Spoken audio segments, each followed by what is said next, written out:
Muito boa noite a todos, sejam bem-vindos ao estudo desta noite. É em nome de nosso Deus Pai, Filho e Espírito Santo que nós iniciamos esse momento de reflexão e crescimento na Palavra de Deus. Já pedimos a sua companhia conosco e temos a certeza de que estamos acompanhados e amparados por Ele. Esse é o estudo de número 2, né? 2 de 2. Nós tivemos no encontro passado um primeiro momento que começamos a conversar, um breve ensino, digamos assim, sobre a confissão e absolvição de pecados. É um tema muito caro para nós. Todos os cultos nós iniciamos com um momento de reconhecer pecados ao nosso Deus e de ouvir a maravilhosa boa nova, que é a palavra de nosso Deus nos afirmando que nós somos perdoados. Muitas coisas que nós fazemos sempre acabam caindo numa certa rotina, né? E por força da rotina, muitas vezes a gente acaba fazendo no automático.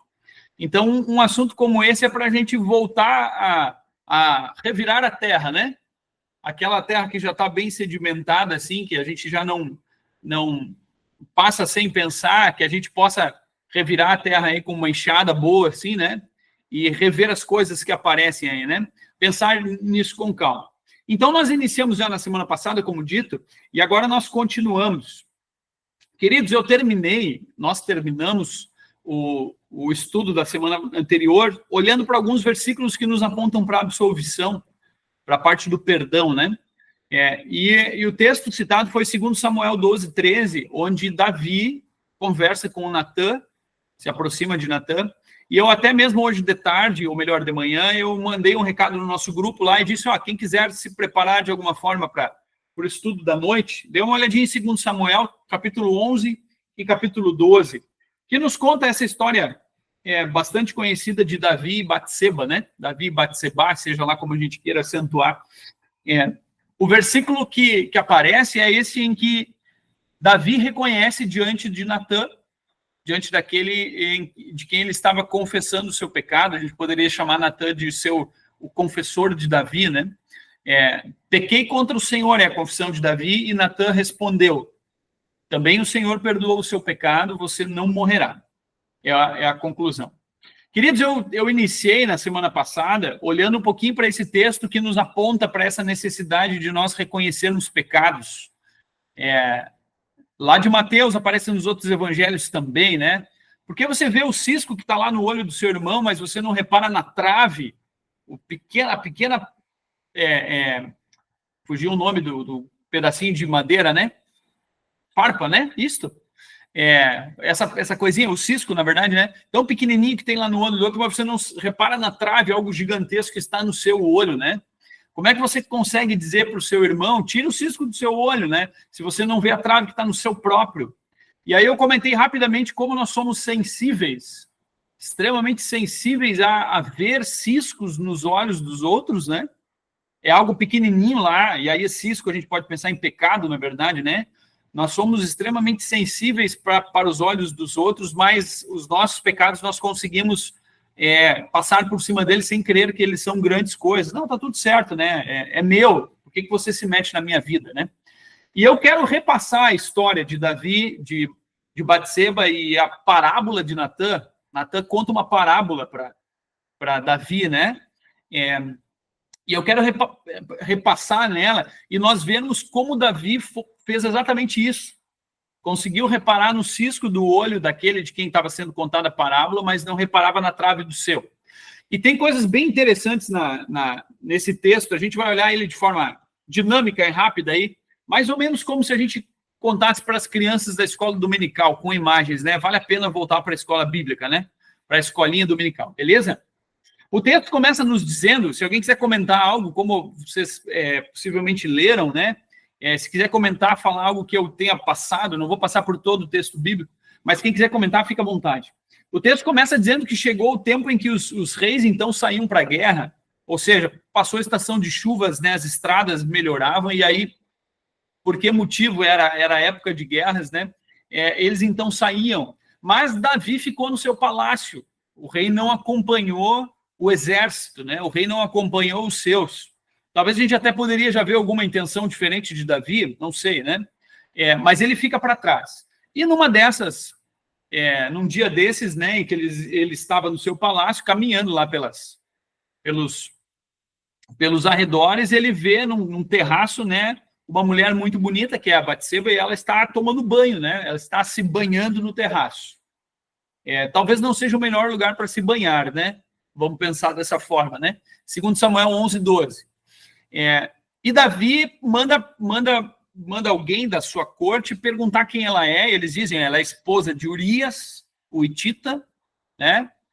O Eteu, ela era casada, ou seja, mas mesmo assim Davi manda trazer, né? Batseba, e isso acontece. E Davi e Batseba, então, têm relação, né? Até mesmo em algum lugar aparece que Davi possuiu Batseba, né? Eles têm uma relação sexual. E depois dessa relação sexual, estou passando rápido, né?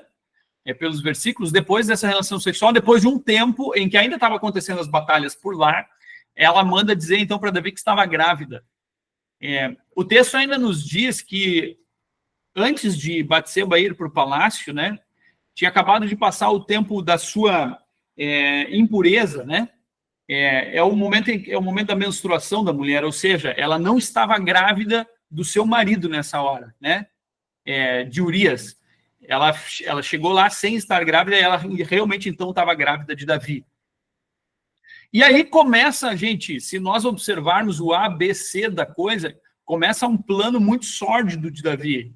A gente talvez não lê isso dessa forma, mas começa uma construção assim de Davi para que ele consiga, de alguma forma, justificar a atitude dele, né?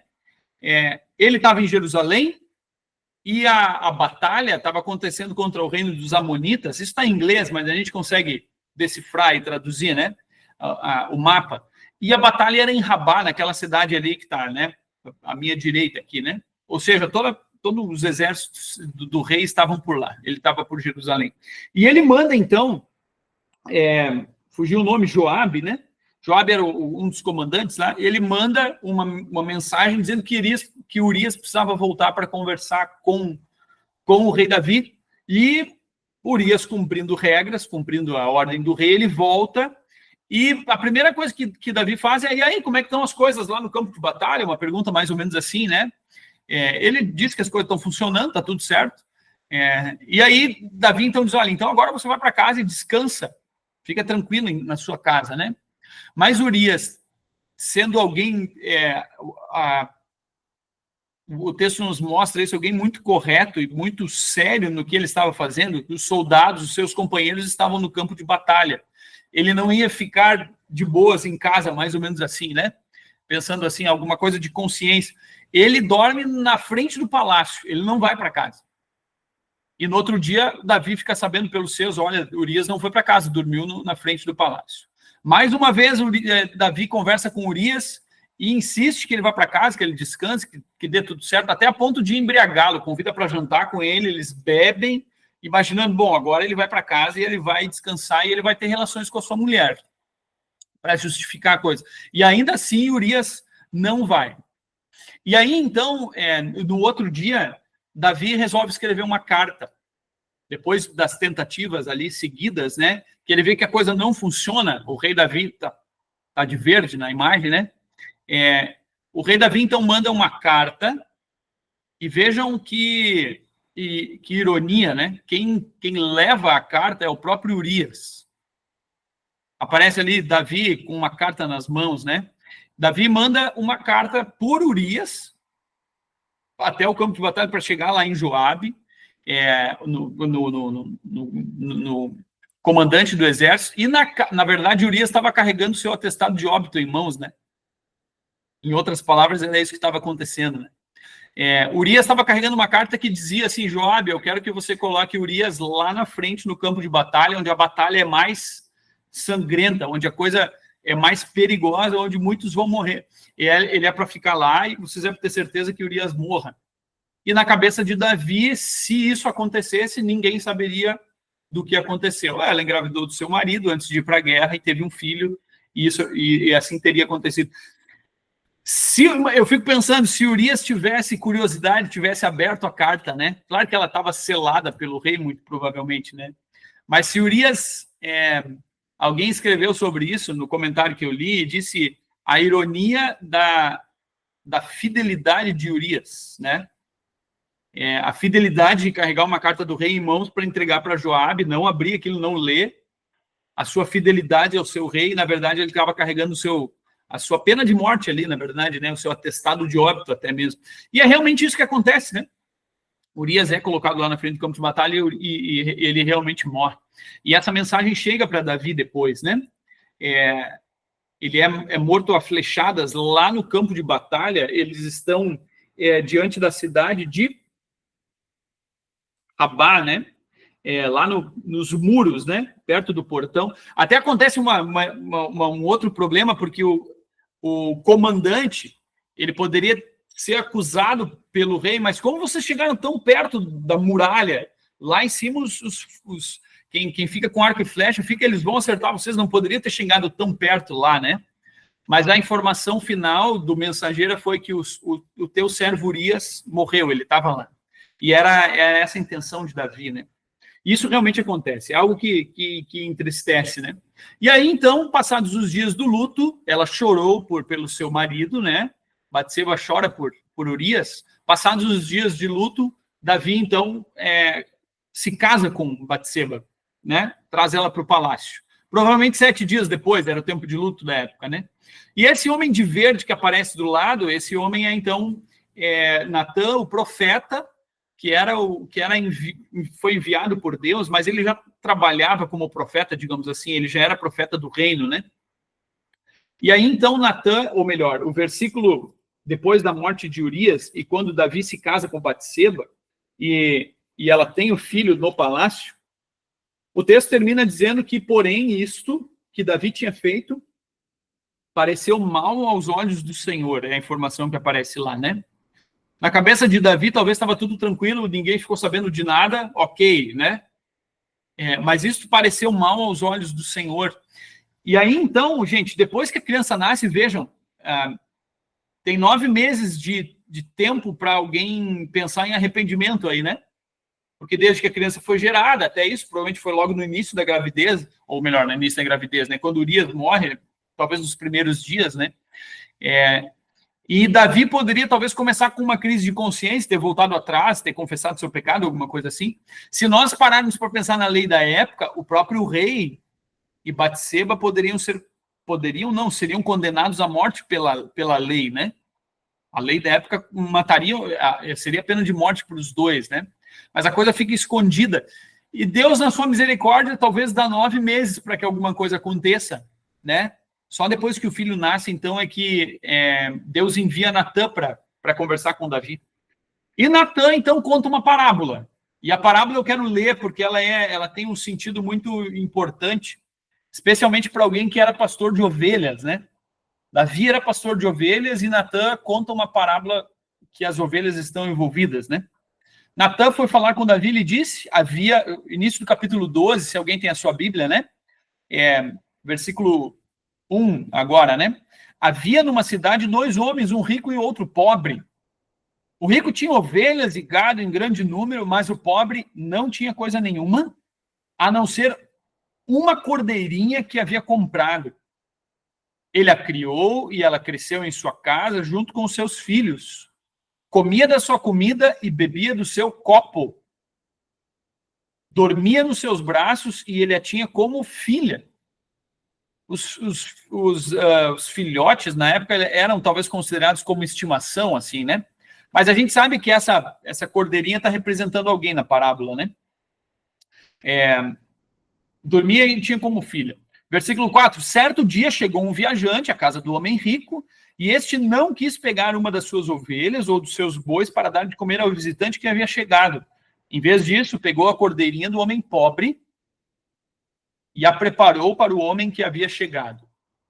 Está aí Natã contando a parábola, né? A imagem de uma família com o seu cordeiro, com a sua cordeirinha, né? E chegando o viajante, o homem rico vai lá e toma a cordeirinha para fazer o jantar para esse viajante que chegou, né?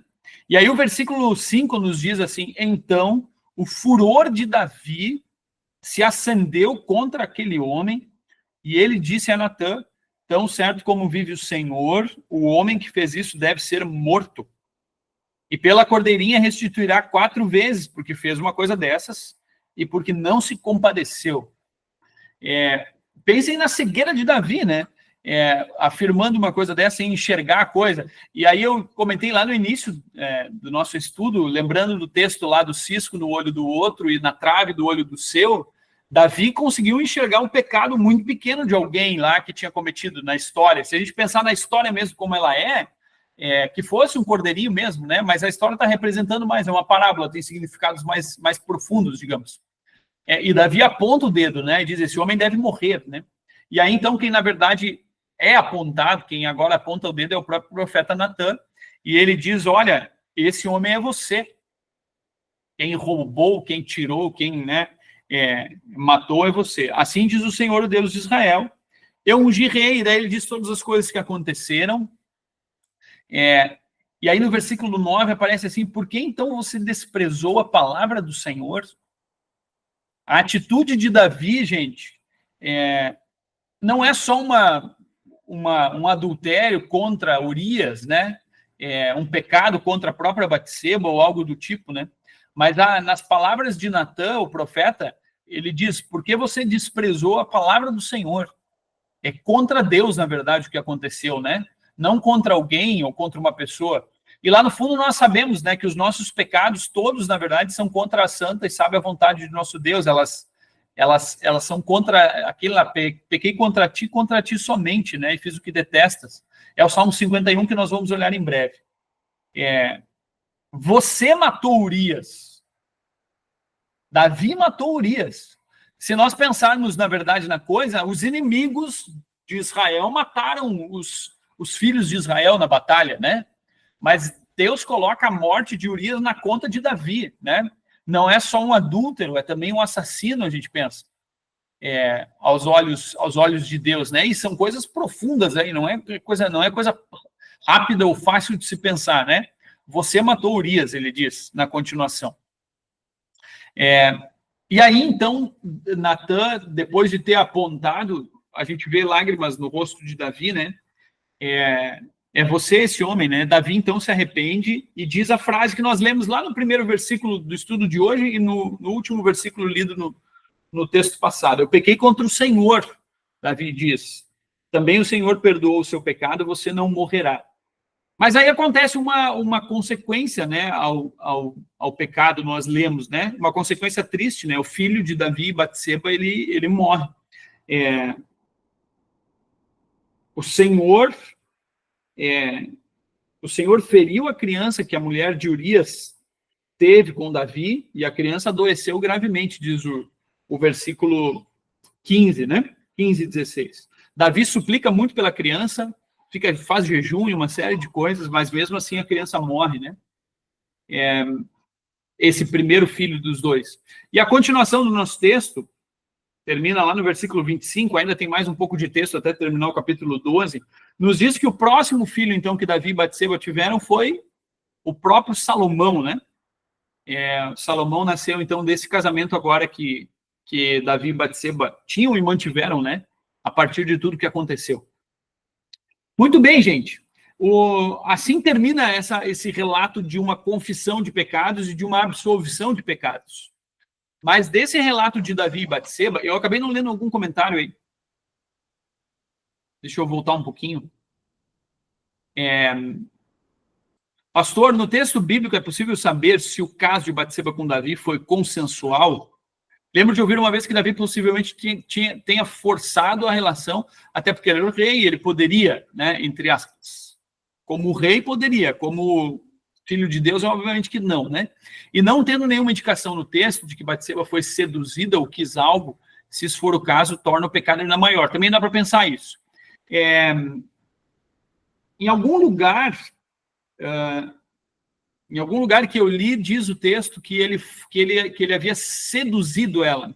Mas na NA não fala em sedução, né? Ele só fala que mandou buscar ela, né? Nesse sentido, né? Mandou mensageiros que a trouxessem, ela veio e ele se deitou com ela. Ô, pastor, eu acho que tem uma questão histórica aí, né? Porque, como o senhor falou antes, o rei, né, antigamente, até em algumas culturas ainda é assim, ele tem o direito, né, de se deitar com qualquer mulher súdita, né? E isso não é visto, inclusive, como algo que se pode negar, né? Então a pessoa, ela tem a obrigação, inclusive. Então acho que Sim. tem um pouco de contexto aí também naquela época, né? Ela não foi forçada, mas ela foi tomada e ela consentiu nesse sentido porque era uma lei, né? Uhum. Então eu imagino que tenha sido isso não fica claro no texto, né? Não fica muito claro, né? Se ela havia sido, deitou com ela, né? Fala sobre o pecado do adultério, né?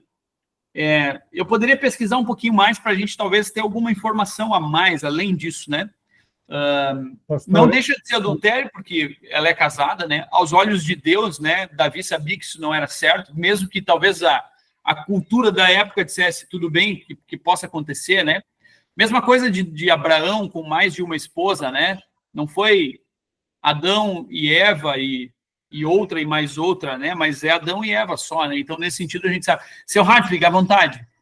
Pastor, para mim parece assim que a Batseba, ela, quando foi chamada para o palácio pelo rei, ela, dentro do contexto daquela época, como o Ricardo falou, eu acho que ela não teve opção.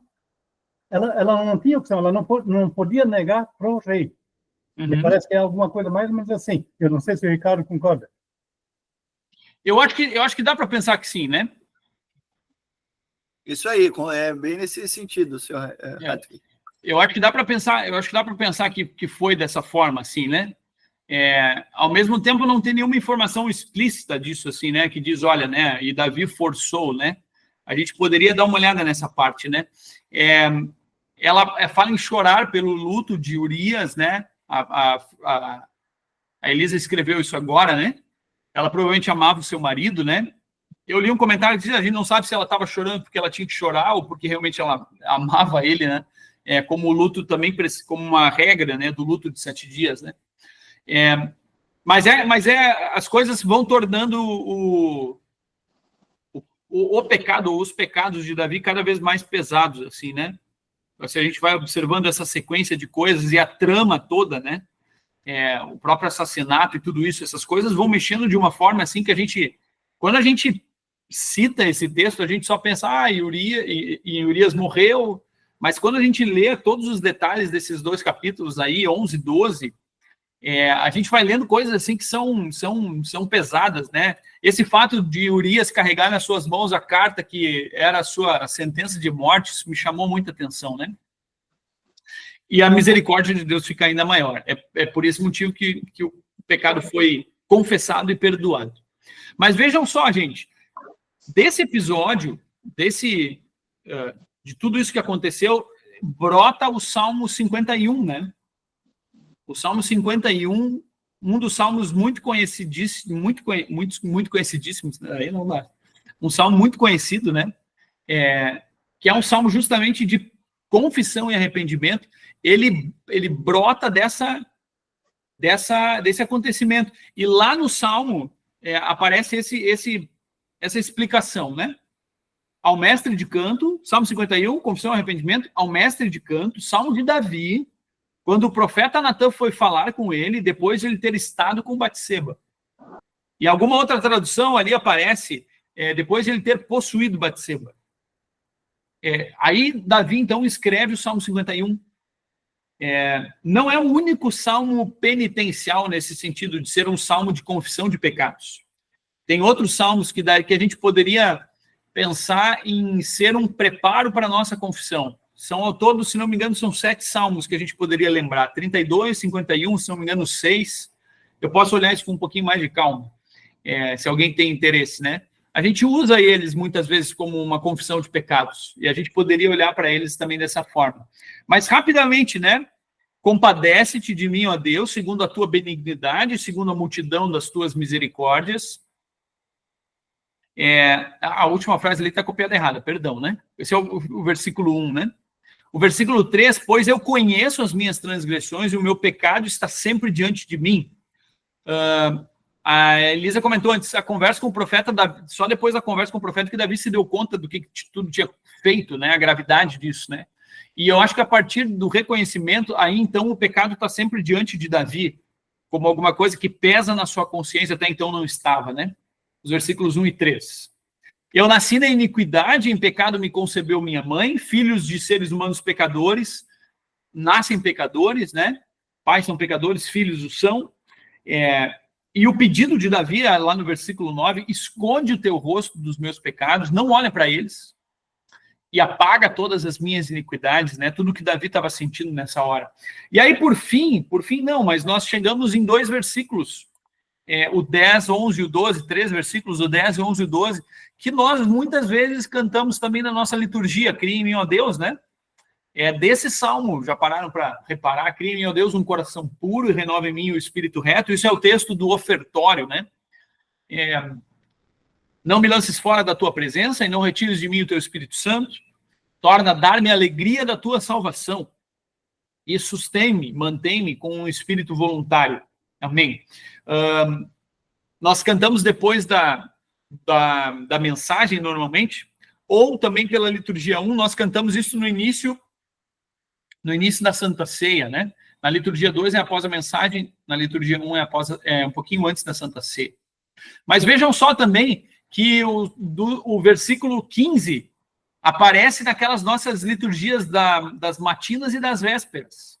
Abre, Senhor, os meus lábios e a minha boca manifestará o teu louvor. Esse é o versículo 15, né? O outro é de outro salmo. Mas desse versículo tem textos na nossa liturgia 1, super tradicional, 2 também, a ordem das vésperas e a ordem das matinas. Quem não sabe nada sobre isso, não faço ideia do que é a tal da ordem das vésperas e o que é a ordem das matinas. Nós estamos pensando em dar uma olhadinha nas liturgias também, ou na nossa liturgia nos estudos, então não se sinta escanteado, a gente vai olhar para isso, né? Mas essas são ordens litúrgicas que a gente usa em algum momento do culto, ou em algum momento do ano, né? E por fim também, nós vamos viver isso na quarta-feira que vem, o Salmo 51 é o salmo escolhido para o dia da quarta-feira de cinzas. No nosso culto de quarta-feira de cinzas, nós vamos ler o Salmo 51 como o salmo do introito do culto, né? Ou seja, se nós olharmos para o que aconteceu com Davi e para os benefícios que nós temos a partir de uma confissão de pecados de Davi, de um acontecimento horrível na vida dele, digamos assim, nós vemos como Deus transforma maldições e pecados em bênçãos, né? É isso que, na verdade, aconteceu, e na própria vida de Davi isso foi visto também depois, né? Mas na nossa vida também, né? A gente olha para os exemplos da Bíblia e vê como nós somos abençoados, somos amparados, consolados, né? Nos identificamos com uma confissão de pecados dessa, como Deus torna algo que foi muito ruim, um pecado grave, né?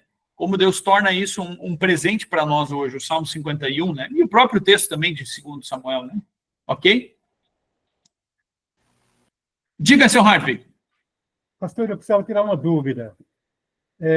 Primeiro que a gente percebe aqui nesse texto dos 2 capítulos aí, de que, assim, Deus perdoou Davi. Ok, né? Bem dizer que a gente também não esperava outra coisa, né? Mas Deus perdoou ele quando? Quando ele se arrependeu. Não foi perdoado antes dele se arrepender, ele foi perdoado depois do arrependimento. Pelo menos é assim que eu estou fazendo a leitura. Não sei se eu estou no caminho certo. Pastor. Não, eu acho que a gente pode pensar que... o senhor ia continuar falando? Fica à vontade. Sim. Tem uma pergunta para fazer. Porque assim, ó, Não, então, se tem outra depois dessa, é 2. Mas à vontade, vamos conversar sobre o assunto. Mas nós não estamos fazendo aqui um comício político, né? Então, pastor, esse mesmo estudo eu participei há muitos anos, talvez uns 40 anos atrás, com o pastor Erno.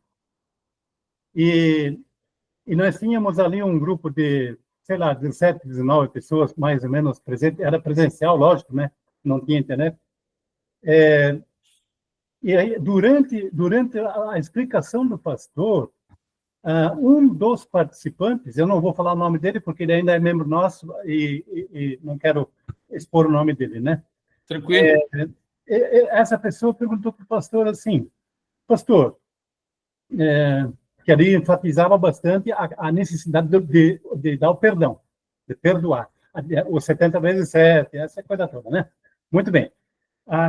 Essa pessoa perguntou para o pastor assim, pastor, tem um cunhado meu que é um sacana. Ele vive me ofendendo, vive me chateando, vive não sei o quê, e é difícil de aturar esse camarada aí. Pastor, eu sou obrigado a perdoar ele? Bem assim ele fez a pergunta. Eu tenho que perdoar esse cara? Ele é muito chato. O pastor Erno fez uma pergunta para ele. Me diz uma coisa, o cara já te pediu perdão? Não sei, não lembro mais como é que esse assunto terminou, porque faz muito tempo, né? Sim. Eu ainda era jovem, tinha cabelo, todas as coisas aí. Mas eu queria ouvir o pastor, né? Porque, tipo assim, algumas igrejas evangélicas aí, pentecostais, elas falam muito nesse negócio de liberar o perdão, né? Ok, liberar perdão para mim é bom para mim, porque alivia o meu coração e coisa e tal. Mas assim, ó, vendo a história de Davi, ele foi perdoado depois que ele pediu perdão, se arrependeu e pediu perdão.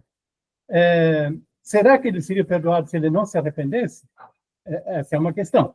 Uhum. E nos nossos cultos, a gente inicia todo o culto com o arrependimento e o pedido de perdão. Uhum. Então, eu tenho dúvida se nós temos que perdoar alguém que nos prejudica e nunca se manifesta no sentido de pedir perdão. É só essa questão. Acho que tem vários assuntos que, claro, convergem ou estão circulando em torno de um só, que é o perdão, né? A situação de quando alguém não perdoa, ou quando não é perdoado, né? Ou quando não libera o perdão, não sei se esse é o termo, a gente acaba não usando esse termo, né? Mas se fala muito disso, né? Muitas vezes acontece da pessoa não querer perdoar e achar que com isso ela está prejudicando a outra, né? Não, eu não perdoo ela porque por causa disso, daquilo, daquele outro, né? E ela tem em mente de que a outra está sofrendo com isso, né? Mas lá no fundo é ela quem está se colocando dentro de uma prisão, né? Tomar o veneno e pensando que o outro vai morrer. Literalmente, né? Nesse sentido, nós somos convidados pela palavra de Jesus a perdoar, mesmo que outra pessoa não se arrependa e não peça perdão para nós, né? Nós somos convidados a perdoar essa pessoa, né? Mesmo que não aconteça umas pazes entre as duas partes, né? A gente é muito falho nisso, é difícil, né? A gente tenta perdoar, mas a gente continua, a gente não consegue, a gente remoe aquilo, a gente não esquece, né? Isso tudo é uma coisa bastante difícil, mas não quer dizer que Deus não nos convida a fazê-lo, né? É óbvio também que no momento em que as pessoas se encontram e um pede perdão, né? O outro existe a conversa, né? Existe um diálogo, existe um crescimento entre os dois. Isso é algo extremamente salutar, assim, né? Seria muito bom que isso acontecesse, né? Que esse que perdoou, mesmo que talvez o outro nem tenha pedido perdão, possa dizer, olha, eu te perdoei no meu coração, né? Você está perdoado por mim, eu não vou mais manter isso, né? Não estava fazendo bem isso para nós, né? O texto de Mateus 18 fala sobre esse relacionamento aí, ou melhor, esse encontro entre duas pessoas que estão brigadas, e ali Jesus diz para nós, onde 2 ou 3 estiverem reunidos, ali estou eu no meio deles. Ou seja, encontros como esse, por mais difíceis que sejam para nós e ruins, nós não consideramos bons, esses encontros são abençoados por Jesus. O casal brigou, tá 2 dias sem conversar, né? Mas aí um deles diz, não, peraí, a gente tem que sentar e conversar.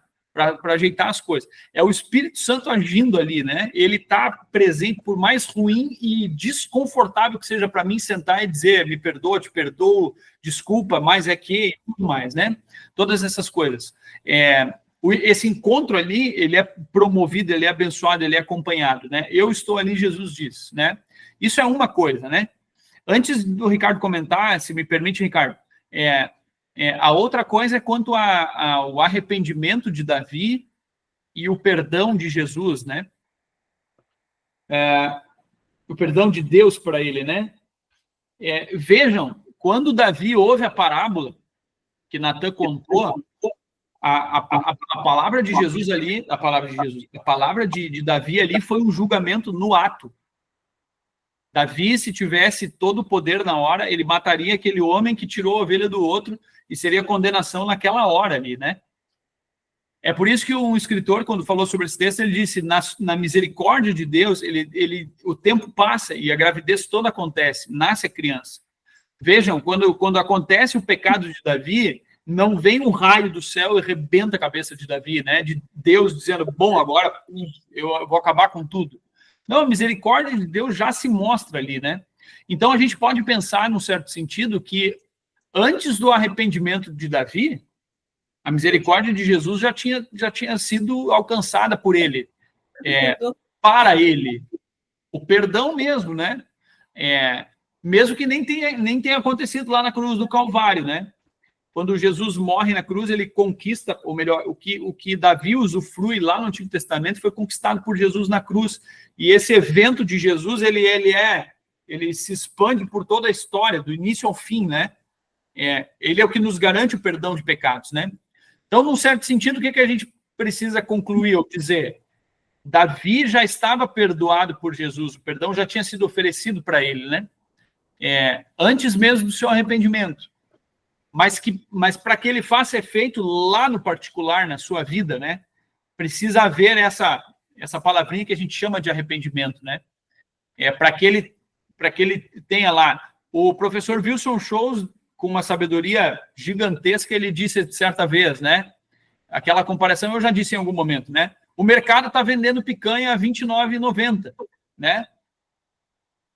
Pessoal, R$ 29,90 picanha, vamos lá, comprem, né? Ou melhor, tá valendo. E aí você passa e chega em casa no domingo e diz, tu viu? O mercado lá tá vendendo picanha, R$ 29,90, que bênção, né? Mas você não comprou a picanha.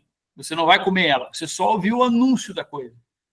Você precisa ter ela lá na sua casa e aproveitar aquela picanha para ter valido a pena o valor que ela foi dada.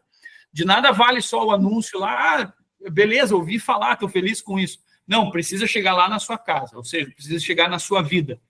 É aquela coisa que é universal, é para todos, mas também é individual, é para cada um, né? Então precisa acontecer, e para acontecer precisa ter uma caminhada assim de arrependimento e de fé, que é promovida pelo próprio Jesus, né? Nesse sentido. Daria para responder mais ou menos assim a questão, né, seu Hart? Mais ou menos isso. Obrigado, pastor. Joia, que isso? Ricardo? Eu fiquei um pouco confuso na hora que você falou que ele, sem estar arrependido, ele já teria sido perdoado, mas depois, no final da fala, eu entendi, né? Pelo menos a minha visão é o seguinte: se você não se arrepende, você é um pecador impenitente. E você pode ser merecedor do perdão, mas você não recebe o perdão até que tenha se arrependido. Isso a gente está falando da relação nós com Deus, né? O perdão de Deus, ele depende do teu arrependimento. Fato é que a gente confessa os nossos pecados e pede perdão, né? E aí existe a questão do impenitente. Então, quer dizer que aquela pessoa que não se arrepende, ela é perdoada? Não, ela é merecedora do perdão, mas ela não é perdoada. Pelo menos é o meu entendimento, né? Aí depois a gente tem a questão da relação dos homens, né? Um esposo com a esposa, um pai com um filho, que daí eu acho que é uma relação diferente, né? Apesar de que a gente é imitador, nós somos imitadores de Deus, né? Então, a gente perdoa o nosso irmão porque Deus nos perdoou primeiro, né? Ou nos amou primeiro, né? Isso, então, assim, a nossa dificuldade de perdoar, ela é um pouco maior. A gente sabe que Deus dá o perdão incondicional, né? Nós deveríamos dar também, mas nós temos dificuldade. Então, quer dizer, pode ser que às vezes eu peço perdão e a pessoa não me diga eu te perdoo, né? Mas eu posso me sentir perdoado porque eu me arrependi, né? Essa é a visão que eu tenho, pastor. Não sei, eu fiquei um pouco confuso na hora inicial que o senhor falou, assim, Davi teria sido perdoado mesmo sem estar arrependido. Só queria, talvez você comentar um pouco mais sobre isso. O perdão que Jesus conquista para nós, ele é de uma vez por todas e em todos os tempos, né? Ele é dado e ele é de graça. E, na verdade, quem conquista e quem é o merecedor disso é Jesus, né? Talvez a frase, nós somos merecedores do perdão, ela possa ser mal interpretada no sentido de dizer que a gente merece algo, né? A gente não merece absolutamente nada. Quem conquistou o perdão que Davi recebeu, que eu recebo, que você recebe, foi Jesus na cruz, nesse sentido, né? E quando ele faz isso, ele torna o perdão um presente para mim, para você, para todas as pessoas, né? Independente se eu me arrependi ou não. É uma tensão, mas que precisa ser mantida. Ele é meu já, né? Só que ele precisa acontecer na minha vida de uma forma efetiva, de uma forma própria, né? Ele já é dado a mim. Ele não vai ser só alcançado a mim se porventura, né? Mas precisa ter aquela coisa que nós chamamos de arrependimento. E esse arrependimento, vejam, a gente precisa concluir também que não é uma obra minha nem sua. Lutero vai dizer lá, nós falamos isso no encontro passado, né? A gente não consegue nem se arrepender, nem confessar os pecados. Então, a gente tem que pedir as duas coisas para Jesus. Que a gente se arrependa e daí, então, consiga confessar os nossos pecados, reconhecer eles nesse sentido, né? É bem característico da teologia luterana isso, né? De dizer que, olha, do ponto de vista do ser humano, nós precisamos disso, mas do ponto de vista de Deus, isso já foi dado e já pertence a nós. A gente tem que usufruir disso nesse sentido, né? Ô, pastor, talvez a palavra merecida eu expressei mal mesmo, eu queria dizer oferecida. O perdão ele é oferecido, mas a minha dúvida é se ele é concedido sem arrependimento. Eu entendo que não. Claro que o arrependimento ele não vem do meu coração, ele vem pelo Espírito Santo. Por isso que a gente pede que Deus nos dê fé, etc, etc, e que nos perdoe. Então, quer dizer, no momento que eu peço, eu já estou arrependido, né? Mas a minha dúvida é se antes de eu pedir, antes de eu perceber, que foi o caso de Davi, que Davi teve um momento que ele não percebeu que ele era pecador e ele não pediu perdão para Deus, né? Então, ali ele era talvez, ele tinha o perdão disponível, né, mas a minha dúvida é se ele estava perdoado. Eu entendo que não. Eu não sei, você falou que sim, daí agora... Eu creio que a gente pode manter a atenção da coisa e dizer que de um ponto de vista sim, de um ponto de vista não, mais ou menos assim, né? Por mais ambíguo que a coisa seja, né? Do ponto de vista de Deus, como eu dei o exemplo antes, Jesus já tratou com misericórdia dele, porque se esse pecado, e aí a gente não tem que pensar só em Davi, né? Eu tenho que pensar em mim, tenho que pensar em você. Se Deus, do ponto de vista do seu juízo, da sua ira, tratasse do pecador como ele merece, não existe... Né? Adão e Eva não ia ter nada no mundo, na verdade, né? A nossa vida começaria e a gente terminaria, seria um ponto final. Ou seja, a misericórdia já é concedida. A espera de Deus em enviar Natã é misericórdia, é perdão e é graça. A própria fala, ou a necessidade a ordem do texto também nos mostra isso. Precisa ter uma intervenção divina para que, através de Natã, Deus, através de Natã, para que Davi veja e se arrependa, né? Tudo isso para que seja efetivo, para que chegue lá na vida dele, na casa dele, no seu viver, né? Nesse sentido. Então, as duas coisas precisam ser pensadas assim. Então quer dizer que eu não preciso mais me preocupar com nada, não preciso mais me arrepender, já que o perdão já foi dado e conquistado? Não. Você precisa, pelo arrependimento diário, pelo batismo e tudo mais, fazer isso algo seu, né? De todo o tempo.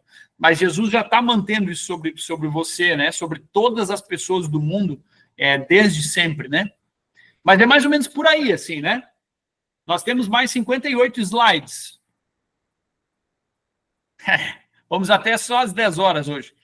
Pastor Edvan, eu olhei para você e achei que você queria falar alguma coisa. Fique à vontade. Não? Se é complementar aí, né? Não, pastor Marcos, está tudo errado aí. Agora eu vou dizer como é que é. Fique à vontade, beleza? Diga, Esther. Não, só fiz um resuminho aqui, escrevi, que a gente precisa da confissão e do arrependimento para nós nos apropriarmos, usufruirmos, né, da graça e do perdão de Deus que Ele já nos deu em Jesus, mas que isso também depende da ação do Espírito Santo na nossa vida, né? Se nós estamos andando no caminho de Deus, sensíveis ao Espírito, esse arrependimento vem e daí a gente se apropria desse perdão e dessa graça. Eu entendi assim. E isso é por aí, né? A gente pode continuar, como sempre, resistindo ao Espírito Santo, dizendo, não, eu devo perdoar meu irmão, eu preciso perdoar meu esposo. Não, mas a gente tinha que sentar para conversar. Mas eu falei aquela vez e daí eu sempre deixo para outra hora. O Espírito Santo está lá, batendo insistentemente, dizendo na consciência, né? É hora, é tempo, é graça, é misericórdia, vamos lá, perdoa, né? E a gente pode ficar dizendo, não, hoje não, amanhã, outra hora, né? Ou seja, parar para pensar na coisa, né? Mas vamos continuar para que a gente tente chegar no final, né? Diga, Esther. Já disse? Jóia, beleza. Obrigado, ótima contribuição. Se quiser teclar aí para nós, pode teclar, porque o resumo foi ótimo. Até lá no grupo do estudo bíblico, né? Tá? Não precisa fazer agora, pode fazer depois. Vamos lá. Por que nós confessamos os pecados a Deus? Ou qual é o principal motivo que nos leva a isso? Querendo ou não, isso faz parte da discussão, né? Lá nas obras selecionadas, quando Lutero escreve sobre uma breve instrução de como devemos nos confessar, ele diz assim, o primeiro motivo, a base de tudo, né? Todo cristão que quiser se confessar deve depositar e ter a maior confiança na promessa sobre modo misericordiosa de Deus. E deve crer firmemente que o Todo-Poderoso Deus lhe perdoará misericordiosamente o seu pecado. Pois o santo profeta diz no Salmo 25:11, por causa do teu nome, Senhor, perdoa-me graciosamente o meu pecado grave, né? A palavra graciosamente tem a ver com isso. O motivo de nós confessarmos os nossos pecados pela graça, é por causa da graça de Deus, né? É por isso que a gente fala isso, né? É por isso que a gente por isso que nós usamos o momento de confissão. A continuação diz assim, em suma, ou o final desse escrito, em suma, salvam-se as pessoas que depositam sua confiança em Deus, não em suas próprias obras, nem em qualquer criatura. Por isso, o ser humano deve aprender a confiar mais na misericórdia de Deus do que em sua confissão. Mais do que olhamos do que Deus faz do que eu faço, né? Devemos, portanto, acostumar nossa consciência a confiar em Deus. Deus se agrada da nossa intenção de crer e confiar nele. Jesus fica contente com isso. E a honra de Deus é que confiemos com mais vigor na misericórdia de Deus. A honra de Deus, ele se honra disso, é que a gente confie cada vez mais na sua misericórdia. Ou seja, o motivo de nós confessarmos pecados a Deus é isso, né? É o perdão de Deus que vai nos ser dado. É por causa disso que nós confessamos. Eu quero aproveitar ainda à noite, eu sei que para as 9 horas faltam 3 minutos, mas deixe-me rapidamente passar por uma como se deve ensinar as pessoas simples a se confessarem, que consta lá no nosso catecismo menor. Quando Lutero passou e viajou pelas igrejas, ele viu que o ensino, até mesmo da confissão, era algo que estava sendo completamente mal feito, né? As pessoas não sabiam o Pai Nosso, e isso é o que origina o catecismo menor, né? Ele é escrito por causa disso, para que lá o chefe de família possa ensinar os seus, as pessoas simples, aqueles que precisam, que não têm acesso a estudo e tudo mais, para que eles possam aprender. E lá dentro do catecismo, Lutero escreve uma forma como as pessoas devem se confessar. E aí ele começa perguntando, né, como a estrutura do catecismo é, pergunta e resposta, né? O que é a confissão? Resposta: a confissão compreende 2 partes, nós falamos disso também. Primeiro, que confessemos os pecados. Segundo, que se receba a absolvição ou remissão do confessor como de Deus mesmo, sem duvidar de modo algum, mas crendo firmemente que por ela os pecados são perdoados diante de Deus do céu. É a parte da primeira e segunda parte da confissão, né? A segunda, até no tamanho, ela é maior e ela é mais importante, né? A confissão de pecados é uma coisa, mas ela dirige, nos caminha para que a gente receba o perdão. Ofício das chaves, muito bem lembrado. Que pecados devemos confessar? Diante de Deus, devemos confessar-nos culpados de todos os pecados, inclusive aqueles dos quais nem estamos conscientes, como fazemos no Pai Nosso. Mas perante o confessor, quem está nos ouvindo, devemos confessar somente os pecados que conhecemos e sentimos no coração. Aquilo que está latejando lá, que está incomodando, né? Quais são eles? Aqui você precisa considerar o seu estado à luz dos 10 mandamentos. Se é pai, mãe, filho, filha, patrão, patroa, empregado. Se você for desobediente, infiel, preguiçoso, 2 vezes repetido ali. Se você fez mal a alguém com palavras ou ações, se furtou, se foi omisso, se foi negligente ou causou algum dano. Sempre de novo a gente olha para os 10 mandamentos, né? A lista ali dos 10 mandamentos ela é até maior, e é bem interessante de olhar. Olha para lá e averigua, né? Faz um exame de consciência, como a gente tem falado nos últimos dias. Por favor, então, me dê uma breve forma de confissão. Bom, eu não sei nem o que dizer, então, o que eu poderia dizer? Diga o seguinte ao seu confessor. Digníssimo e caro Senhor, peço que ouça a minha confissão e me anuncie o perdão em nome de Jesus. E aí prossigo. Eu, pobre pecador, confesso que diante de Deus sou culpado de todos os pecados. Confesso de forma especial diante do Senhor que sou patrão e fui negligente com os meus empregados, fui pai e não cuidei dos meus filhos, sou irmão e briguei, essas coisas, né? A gente vai para a parte do pequeno. Mas se alguém não se sente carregado com tais pecados, essa lista, se ele olhou os 10 mandamentos e não se sentiu nada desses pecados ou outros maiores, esse não deve se preocupar ou procurar ou até mesmo inventar mais pecados, fazendo com isso da confissão um martírio. A confissão não compreende só uma parte. Ficar somente nela está errado. Tem 2 partes. A segunda apaga a primeira. Pelo contrário, deve mencionar só 1 ou 2 pecados que tenha consciência, e dessa maneira, confesso, especialmente que houve um momento em que eu praguejei, né? Reclamei, sei lá, pode ser outra palavra.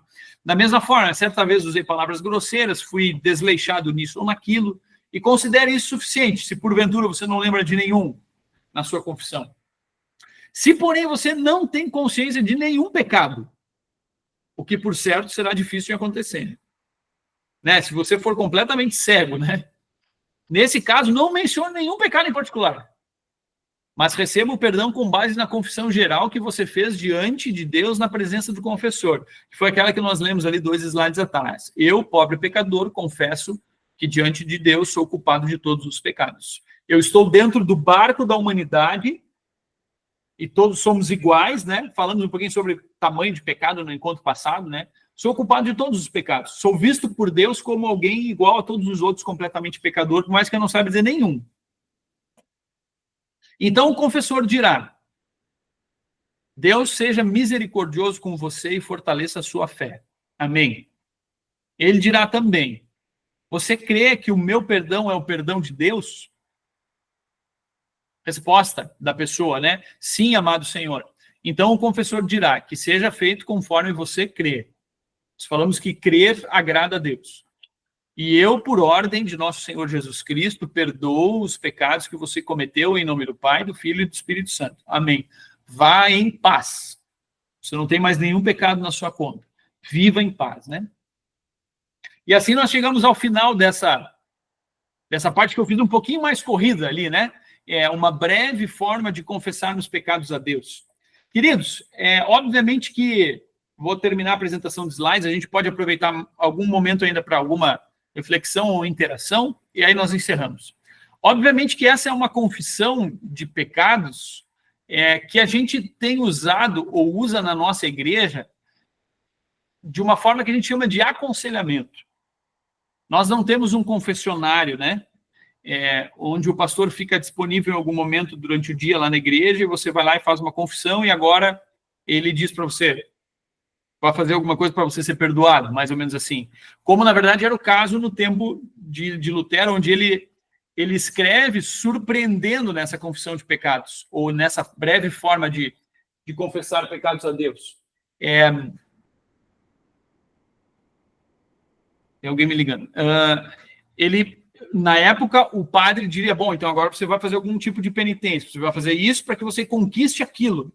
Quando Lutero escreve e mostra que, na verdade, é por causa da misericórdia de Deus que nós confessamos pecados a Deus, isso é um escrito diferente, isso chama atenção, é algo que alerta para algo que o perdão é concedido de forma diferente.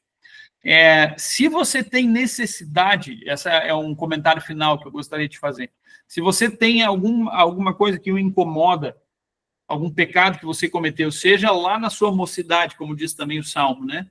E isso continuamente castiga você, e você vem no culto, e você faz a confissão de pecados pública, junto com todas as pessoas, e você ouve que você é perdoado, e mesmo assim você ainda não conseguiu entender isso, talvez num momento particular vai ajudar. Você não precisa nem dizer qual é o pecado que você vai confessar, não é isso que tá sendo exigido aqui, mas talvez precise algo direcionado, precisa ser algo que para que você entenda, talvez alguém vai dizer, eu não me sinto perdoado numa confissão geral e pública lá da igreja. Nesse sentido, nós não abolimos a confissão particular. Ela pode ser feita, a absolvição particular, do pastor para a pessoa. Olha, pastor, isso aqui me incomoda, eu preciso dizer para alguém. Enquanto Davi não fez isso, os seus ossos, né, eram esmagados, né? Era a dor que ele estava vivendo, né? E quando ele confessou o seu pecado, ele foi libertado disso. Então, nós precisamos usar desse presente, que é o presente que Jesus deu para a sua igreja, que é o perdão de pecados. Se algo incomoda você vai ser perdoado disso. É por causa da misericórdia de Deus que você perdoa. E o pastor, ele é mandado em nome de Jesus para dizer que você foi perdoado. Que bom que nós temos um momento público, e esse também é muito importante, mas o momento particular também é necessário em algum momento na nossa vida, né? Não desprezem isso.